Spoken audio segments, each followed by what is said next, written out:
Welcome back to another video, guys. Today I'm going to be installing this radio, a Pioneer radio, into my 1994 Corolla. The stock radio is out of it already. I'm hoping none of the wires were touched and I can go ahead and use those. But this applies to any 1993s to 1997 Corollas. If you want to change your radio out, just get yourself whatever radio you want to get. I got the Pioneer. I do not recommend getting the dual radios. I've had a couple of friends who have used those and have had so many issues with it cutting in and out. I've already installed one of these in one of my vehicles already. I like it. Simple. Get the radio, and if you are watching this and you are doing this on a Toyota Corolla, you want to get the Toyota 1981 and up stereo connectors. Now these are going to connect to your stock wires in the car, and they're going to color match to the harness they give you for the radio. So it makes it really simple and easy, and that's what these come in, these little connectors, splice connectors. And these are going to be what connects these wires to those wires in the box. And I'll show you once I get started. But we're going to go inside the car now. Alright guys, so here's the dash setup. My radio, the stock radio, would be sitting in here. They took it out and put some cover. I don't really know what they did. The stock radio was in the trunk of this car when I bought it. But what you want to do is these AC controls, mine don't have the little buttons on here, on the little arms. What you want to do is you want to pop those off, so when you slide this out they don't get caught. But pop those off. Mine are already off. So next thing, there's two screws. There's one, you can feel one right here, and then one on the other side right here.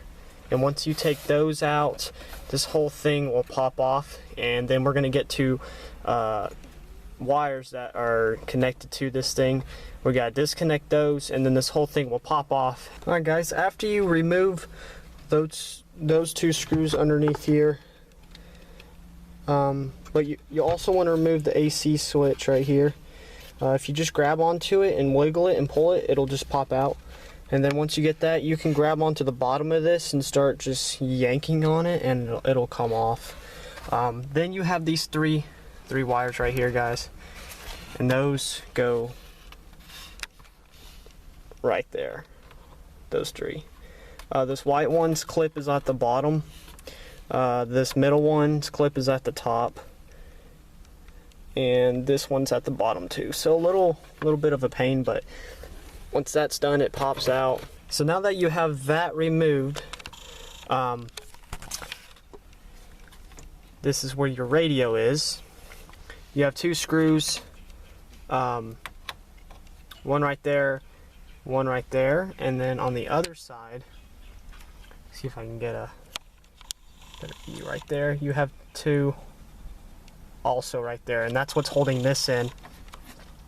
And we should be able to use these same brackets on the new radio, so it'll just slide in, bolt right up after we get the wiring set up, and that way you don't have to buy another bracket to hold your radio in your dash.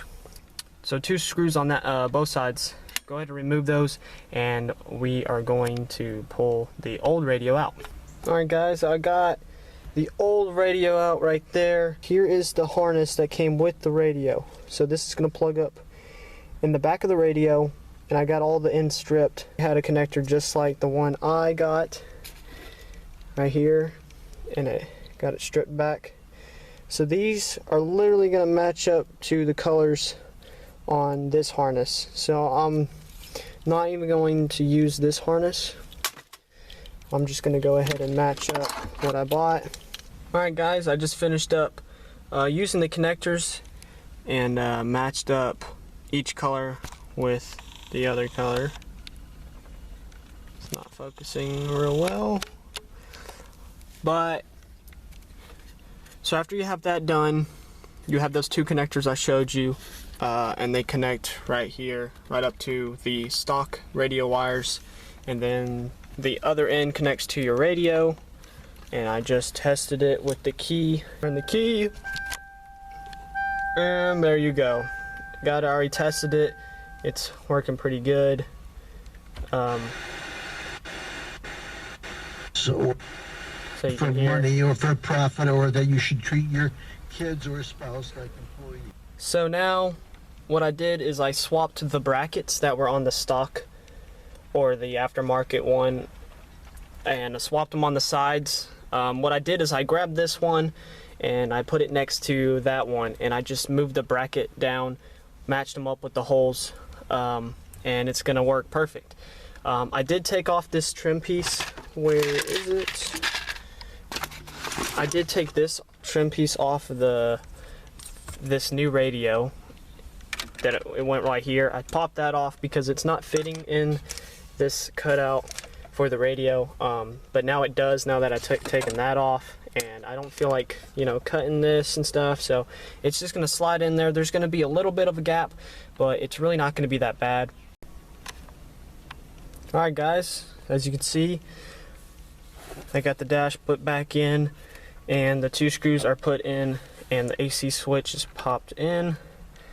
I connected those 3 wires that I showed you that we disconnected at the beginning, and this is what I mean by a little bit of gap right there on the sides. It's not bad. Radio's not really moving really much, so I like it. It looks really good in here too, and it works perfectly.